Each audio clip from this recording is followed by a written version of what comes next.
होते हैं कर्म से, कर्म कटते हैं सच्चे नाम से, सतनाम से। आम नाम से काम नहीं चलता।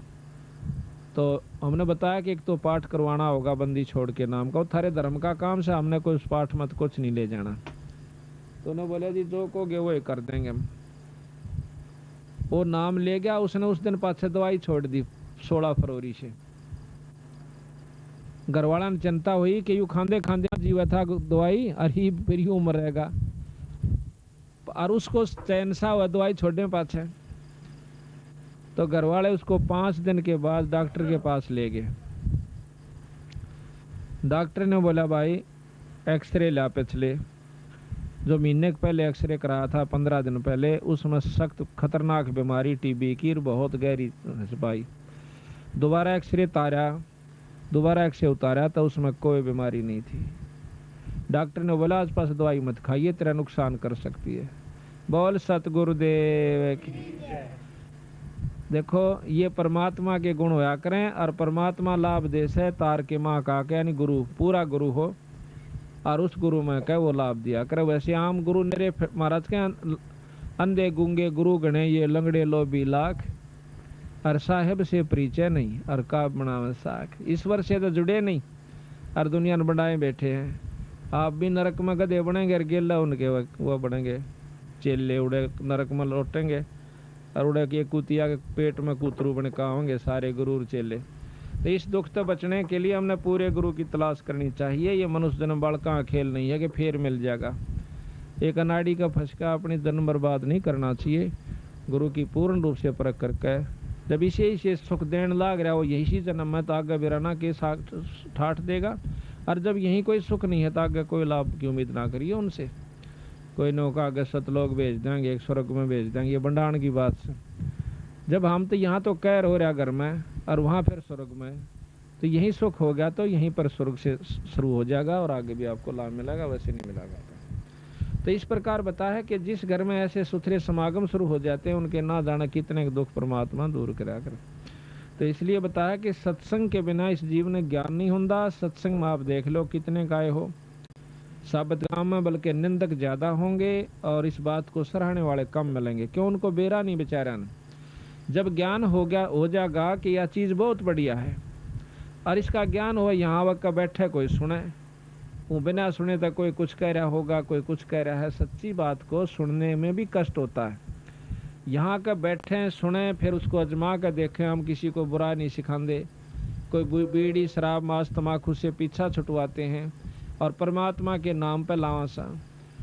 दारू पीने वाले को के बच्चों पर कितना बुरा असर पड़ता है, हुक्का पीने वाले पर कितना बुरा असर पड़ता है। एक दारू पीने वाला और हुक्का पीने वाला भी हमारे को जो बुरा बतावस है तो हमने उसकी बुद्धि का बेरा पटरा है, वो कितने दिमाग उसके अंदर है।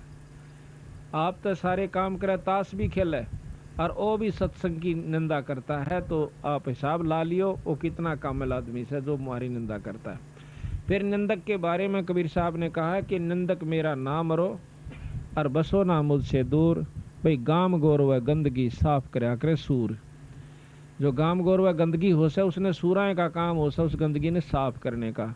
निंदक जो भगत का होता है वो सबसे प्यारा हो से उसका, वो उसके सारे अड़ंगे ने साफ करता है, उसकी सारी बुराई ना आप ले लेता है। इसी प्रकार कहा है कि जब तक हम सत्संग में नहीं आवांगे तो हमने क्या का ज्ञान नहीं होगा। अब सत्संग ये भी नहीं जरूरी होता कि लाखों आदमी इकट्ठे हो जाए जब बस सत्संग हुआ करे। दो भाई बैठ के ईश्वर की चर्चा कर लें वो भी सत्संग कहलाता है। हो सकता है उसकी उसी में सद्बुद्धि आ जाए और नाम लेने की चेष्टा बन जाए।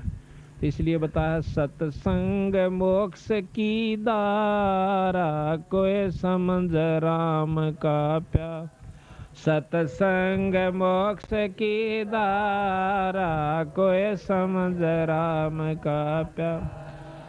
अब सत्संग का सुनना कोई बड़ी बात नहीं, सत्संग तो बहुत सुन लिए होंगे, पर उसको समझना नाम सत्संग का उस है। अगर समझाएंगे नहीं तो सुनी सुनाई बातों पर कोई लाभ नहीं होगा जब तक हम समझेंगे नहीं। कैसे? जैसे मीराबाई ने समझा और सेऊ नाम के एक सम्मन ने समझा, सेऊ ने समझा, इनका नाम सत्संग समझना उस है। किस प्रकार कि मीराबाई ने एक बारात देखी और उसमें दुल्हा देखा सजा धजा, सिर पर उसका मुकुट मोड़ और अच्छे उसकी खूब छवि। इसने देख के वह मीराबाई बालक सी थी ने बोली, माँ यू कौन से यू फलानी का बनड़ा से। ने बोली, माँ मेरा भी बनड़ा ला दे। बालक थी 5, 7, 10 साल की, उसने ज्ञान नहीं था यू के खेल से। रोन लागी, हाय मेरा भी बनड़ा ला दे, मेरा भी बनड़ा ला दे। उसने उठा के कृष्ण भगवान की मूर्ति जो कि 1.5 हाथ के करीब थी, बहुत सुंदर मुकुट सजा रखा था, गल में माला डाल रखी थी, उस बनड़े से भी ज्यादा उस सजा हुआ था, वो ला करके उसको दे दिया। ले बेटी यू तेरा बनड़ा, के नाम से कृष्ण भगवान। उस दिन पाछे उस मीराबाई ने उस ईश्वर को परमात्मा भगवान रूप में समझ कर और उससे अपना पति स्वीकार कर लिया।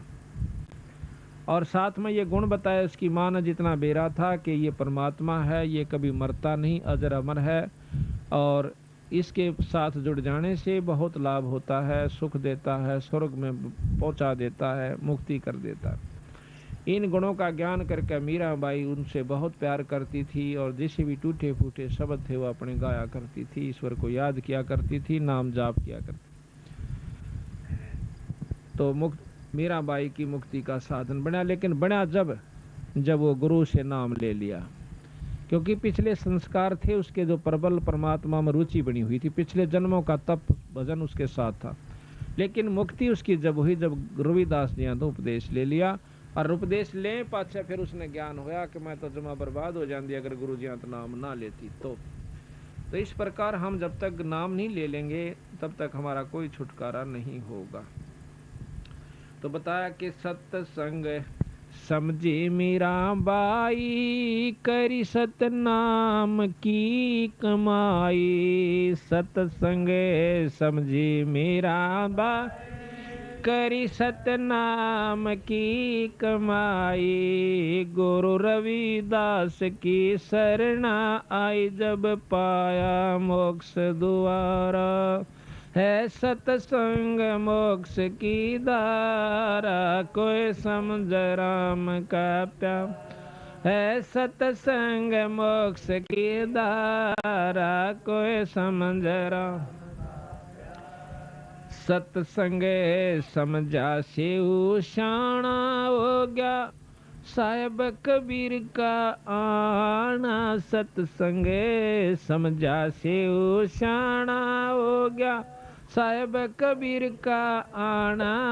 नेकी समन न खिला दिया खाना, वो अमर किया मनियारा। है सत्संग मोक्ष की धारा, कोई समझ राम को। है सत्संग मोक्ष की धारा, कोई समझ राम का प्यारा। अब सत्संग समझना यो सब आइयो, देखो वो कहण सुन की बात तो कुछ और है, पर सही तत्व बगे जब हमने इस तरह खरा उतरना चाहिए जिस प्रकार से उस सम्मन उतरे। कैसे? एक सम्मन नाम का मनियार था, वो बंदी छोड़ से उपदेश ले लिया सारे परिवार ने। 3 प्राणी थे घर में, एक तो नेकी जो सम्मन की घरवाली, एक उनका लड़का दोनों का वो था शेव उसका नाम था। 3 प्राणी थे। अब देखो सत्संग जहाँ होता है बचपन से बच्चा पे हम जिस भी जकर घर में करांगे वही असर होया करे, रोजाना असर हो। इतने गरीब हालत थी उनकी, इतनी गरीब हालत थी बेचारा की कि कई बार तो जून उग जाया करती, पर कभी उन्होंने किसी की नीयत खराब नहीं करी, ना चोरी करी ना ठगी करी। और यूं क्या करते बेटा, भूल कर चोरी मत कर लियो, सत्यानाश हो जाता है जो चोरी करते हैं लोग, या कोई बुराई करते हैं, रिश्वत लेते हैं, कोई बुरा काम करते हैं। अपनी किस्मत पर सबर करके हमने रहना चाहिए। एक दिन भगवान कबीर साहब ने विचार किया, क्योंकि कमाल के अंदर अभिमान हो गया था, वो महाराज के संग ज्यादा रहता था, सेवा बहुत कराया करता। एक दिन उसके मन में अभिमान आ गया कि महाराज जी कि हाँ भाई, मेरे जितनी सेवा आपकी कोई नहीं कर सकता। अब अभिमान चाहे माया का आ जाओ, चाहे भजन का आ जाओ, और भाई चाहे किसी शरीर का, चाहे औलाद का, चाहे संतान का, राज का, वो नष्ट कर दिया कर, भक्ति खत्म हो जाती है। जिस प्रकार एक बार नारद मुनि में अभिमान हो गया था। उसने जाकर के अपने पिता ब्रह्मा जी से कहा कि मैंने अब माया जीत ली है, काम क्रोध मोह लोभ अहंकार के वश में नहीं हो सकता। ब्रह्मा जी कहने लगे, पुत्र मेरा आगे तक कह दी है पर और जे करना करिए किता। उसने सोची क्योंकि बालक ने मना करे ना दूना चाला करे उसका नहीं, बालक तक ये था पूरा अच्छे पूरे संत थे। फिर उसके मन में आई पिताजी तन्य कहीं जाकर जब चीज उपलब्ध कर ली मैंने जीत ली है तो बताने में क्या डर से।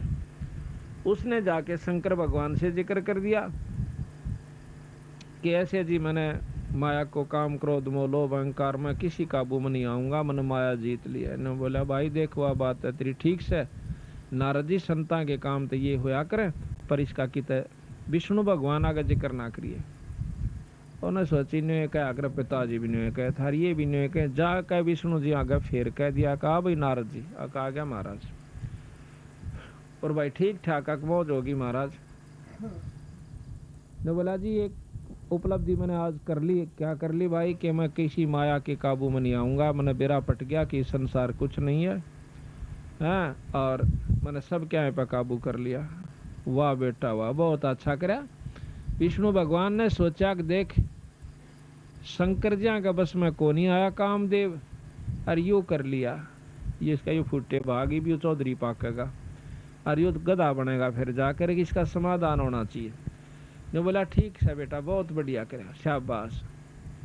और यूं कह कर नारद जी चल पड़ा तो रास्ते में एक मायावही महल एक नगर बनाया। उस नगर के राजा की कन्या की शादी का उपलक्ष्य हुआ। उसमें बहुत से राजा इकट्ठे हुए। अब उसने नारद ने पूछा रहा ये कि रोड़ा सा हो रहा, बाजे बाजन लाग रहे और भाई बड़ा खूब धूमधाम हो रही। किसी ने बता दिया कि यहाँ फलाने राजा की कन्या का विवाह है। नारद ने सोचा चल देख लेते। अब मन में आता है कि क्यों ना यहाँ शादी करवा लूं, पर शादी तेरी हो क्यों करे, कन्या बहुत खूबसूरत और तेरी सूरत ठीक को नहीं। तो उसने भगवान विष्णु से अर्ज करी कि मुझे अपना रूप दे दे। अब भगवान विष्णु प्रकट हुए, कहने लगे बोलो ऋषिवर क्या चाहिए कि ऐसे ऐसे कन्या का विवाह है और उसने अपना पति चुनना है और जो खूबसूरत पति होगा उसको चुनेगी, आप मुझे अपना रूप दे दीजिए। नो बोले तथास्तु। तो उन्होंने बंदर का मुंह ला दिया उस नारद जी का। अब नारद जी सोचे कि तेरा जो शकल है विष्णु भगवान की हो चुकी है और तेरे जितना सुंदर इस सृष्टि में कोई नहीं, और कन्या तुझे जान दे अपनाओगी। अब वो कन्या माला लेकर के घूम रही होती है और नारद जी का दोहरे का लिकड़गी। उसने सोचा तू देखा को नहीं, ये ना तो आई चुन लेती। आगे जाके फट मुंह काटा सारा तागा आके उस और लड़की ने और मुंह फेर कर दूर के लिकड़गी। फिर आगे पहुंचा देखा कदे फेर कसर रहेगी वो। आखिर में उसको शीशा दिखा दिया एक ने खड़ा होकर अपनी शक्ल तो देख ले तुम। शक्ल में देखा है तो बंदर का मुंह हो रहा। तो वहां से समझ गया कि मेरे को जो है ना विष्णु भगवान ने ठग लिया।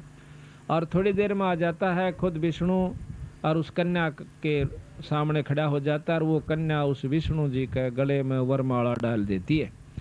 तो नारद जी ने विष्णु भगवान को श्राप दे दिया कि जिस कारण मैं पत्नी की वियोग में आज इतना दुखी हुआ, इसी प्रकार तुम भी एक दिन अपनी इस पत्नी के बारे में दर दर धक्के खाओगा और तेरी मदद भी जो है वानर करेंगे जिसका तने मुंह लाया। इतना कसराब देकर के नारद जी अंतर ध्यान हो जाता है। एक बार की बात है कि रामचंद्र जी उस शराब को पूर्ण करने के लिए सीता जी का हरण हुआ। राम वियोग करता हुआ घूम रहा जंगल जंगल में पहाड़ा के ऊपर। तो नारद जी पहुंच जाते हैं। नारद जी ने पता तो हो गया कि तेरे कारण इन्होंने कष्ट पाया। पांव पकड़ कर रोने लग गया। ने बोला महाराज मैं पापी जीव सूं, अपने स्वार्थवश आपको मैंने श्राप दे दिया है और आज आप मेरे कारण दुखी हो रहे हैं। कोई बात ना बेटा, मैं तो इस दुख ने ले मरूंगा पर तेरे पर नहीं उठाओ। तेरे को सुखीकरण की खातिर मैंने ये सारा कष्ट मोल लिया है। हम तो पार कर जाएंगे इस कष्ट ने, पर तेरी सी दुर्गति हो जाती तो कुत्ता और गधे की चुनी में जाता अगर तेरा अभिमान उसमें मैं नहीं तोड़ता। तो इस प्रकार अभिमान जो बहुत खतरनाक होता है। तो भगवान कबीर साहब ने सोचा कि कमाल की तो बिगड़गी बनी बनाई कहानी, इब इसमें यो अभिमान हो गया कि तेरे जितनी सेवा महाराज जी ने कोई नहीं कर सकता। एक दो दिन के बाद महाराज ने कहा कि भाई कमाल, ऐसे ऐसे एक भक्त है अपना सम्मन नाम का मनियार, और उससे मिलन जी कर रहा से, चलोगे? हाँ महाराज, मैं तो आपके संग जरूर चलूंगा। एक शेख फरीद नाम के संत हुए हैं जो कि पहले बहुत तपस्या की, तप किया, उल्टे कुएं में लटक गए थे, फिर भी परमात्मा अल्लाह खुदा की प्राप्ति नहीं हुई, मुसलमान थे। बंदी छोड़ कबीर साहब ने, जब उसने 12 वर्ष कुएं में लटकते हो गए और काग आगे आंख काटना, तो उस समय उस शेख फरीद ने न्यू कहा था, भाई कागो, मेरे हाडा ऊपर कोई मांस बच रहा हो तो उसने खा लो, क्योंकि अस्थि पंजर हो गया था, उसका मांस नहीं रहा शरीर का ऊपर। 12 वर्ष में 1.25 मन अन्न, महाराज गरीबदास जी ने लिखा है कि शेख फरीद ने खाया था 1.25 मन 12 वर्ष में। उसके अभाव से यानी शरीर ऐसा हो गया था जैसे हाड़ न्यारे चमके थे, कति मांस नहीं था। फिर भी उसने कहा कि भाई काग कव्यो, अगर मेरे शरीर पर कितना मांस का टुकड़ा बच गया हो तो उसने खा लो, पर मेरी आँख ना खाइयो, हो सकता हमने परमात्मा अल्लाह का दीदार हो जावे, दर्शन हो जावे। न्यू कह करके वो रो पड़ता है, आँखों में पानी भराता है। भगवान कबीर साहब, देखो हम भक्ति भी करते हैं, साधना भी करते हैं, उपासना भी करते हैं, जब तक हमारी आँखों में ईश्वर के प्रति रोना नहीं आंदा, इतना भक्ति आपकी शुरू नहीं होली से। तो जब उसकी भक्ति शुरू हुई, वो रो पड़ा, जब भगवान कबीर साहब सतलोक से आकर वहाँ प्रकट हो गए थे और उसको बाहर निकाल लिया कुएं में, तो वह जो का तो जुगाड़ सा सारा न्यू बोला, भाई भगत जी तो किस लिए इसमें लटक रहा कुएं में? कि परमात्मा पाने के लिए, अल्लाह पाने के लिए, कि मैं तेरे सामने खड़ा, मैं अल्लाह हूँ, खुदा हूँ। न्यू बोला ऐसे नहीं, परमात्मा तो बेचगुण होता है, परमात्मा यूं होता है। बेचगुण कहते हैं निर्गुण को, कहते हैं निर्गुण ने तू देखेगा क्यों करे, सरगुण में तेरे सामने खड़ा। और बात सुन दे कि इस तप से तू तीसरे जन्म में कुत्ते की जुनी में जागा, तप से राज होता है, अगले जन्म में तू राजा बन जाएगा और तीसरे में कुत्ता बनेगा। ये साधना इस तप से होगी। अब भाई शेख फरीद की तो पिंडी कापी, कोट बड़ा मुकदमा मोल लिया और फिर यो इसका फल मिला। तो महाराज कहते हैं, वो है पेड़ बबूल का आम कहाँ से खा, बहुत रहे तुम कीकर और बाट देखो आम लागण की। साधना भी गलत करो, मर पड़ के को साधन शुरू भी करते हो तो वो भी गलत कर रहे हो। तो ने बोला जी फिर मैंने कोई रास्ता बता दो। रास्ता बताऊंगा, खाए का दा टूक, यानी फल खवाए, फिर उसको रोटी खवाए। कुछ फल खाओ, महाराज कहते हैं कि इतना ना खाओ कि आपका पेट भर जाए और आपको नींद आ जाए, ज्यादा नहीं छकना चाहिए। प्रथम अंजल संयम राखा है, योग युगत सब सतगुरु भाखा है, योग लक्षण सब सतगुरु भाखा है, यानी थोड़ा खावे, इतना खावा जितना आवश्यक हो, जरूरत से ज्यादा नहीं खावा, ना कति कम भी नहीं खावा कि जमा पेट मात्र जो ना गड्ढन लाग जाए। हिसाब का खाओ और फिर अपना भक्ति करो, डट के काम भी धंधा करते रहो। तो फिर शेख फरीद को उपदेश दिया, नाम दिया। जब उस शेख फरीद का पीछा छूटा और भक्ति का साधन बना, फिर वो शेख फरीद बंदी छोड़ कबीर साहब के साथ रहा, ये प्रमाण मिलता है। तो शेख फरीद, कमाल और कबीर साहब उस सम्मन नाम के भगत के पास आ जाते हैं और उस सम्मन की इतनी बुरी हालत थी बेचारे की कि रोटी भी एक समय की उग जाया करती थी, इतना गरीब हालत में थे। और लेकिन प्रेम परमात्मा में इतना गजब था कि जो ही सामने 3 संत दिखाई दिए तो तीनों प्राणियों ने जब पता चला कि महाराज जी आगे हैं, एकदम जो भी जिस काम में रत था वहीं छोड़कर डांक मारी, देड़िया में आगे खड़े हो गए, लंबी डंडौत करी और रोन लागी नेकी खड़ी होकर कि भगवान हमारे कौन से सुथरे दिन आए जो आज परमात्मा हमारे बारने आगे आ गया। हे सतगुरु, आपने हमारे ऊपर ऐसी कौन सी रजा करी, दर्शन दिए और हमारे जैसे तुच्छ जीवों के पास आप आगे, राजाओं को छोड़ के। क्योंकि कबीर साहब के उस समय बहुत से राजा विशेष हो गए थे, सिकंदर लोधी, बिजली खां पठान जो कि मगर देश का राजा था, और वीर सिंह बघेला जो कि काशी का नवाब था, और भी बहुत से राजा थे जो कि कबीर साहब के शिष्य हो गए थे। तो महाराज ने कहा कि बेटी हम आगे, हमारा दिल करा कि आज उनको मिल कर आवा। कहा जाओ महाराज भीतर बिछा दी बिछाना दो रजसी बोरी थी पल्ली थी को बिछोना पाटा टूटा था। सतगुरु महाराज बैठ जाते। बैठने के बाद पानी पात प्या करके तो सम्मन कहने लगा महाराज जी भोजन का बताओ, क्योंकि शाम का समय था। तो कबीर साहब ने बोले भाई रोटी तो खावांगे, भूख लाग रही से, भोजन तैयार करवाओ, भूख लगी हुई। बोला अच्छा जी। अब सम्मन घर ने आकर अपनी पत्नी से पूछे है कि महाराज जी रोटियां की कैसे कि भोजन का की बहुत से। वानो बोली जी घर में एक दाना भी नहीं से अन्न का। तो कहने लगा किसे तो मांग लिया उधारा। कबीर साहब तो वह नेकी कहने लगे जी 2-3 घरा में गई हूँ, कोई उधारा नहीं देता। तो वह कहने लगा ला तेरा ये ओढ़ना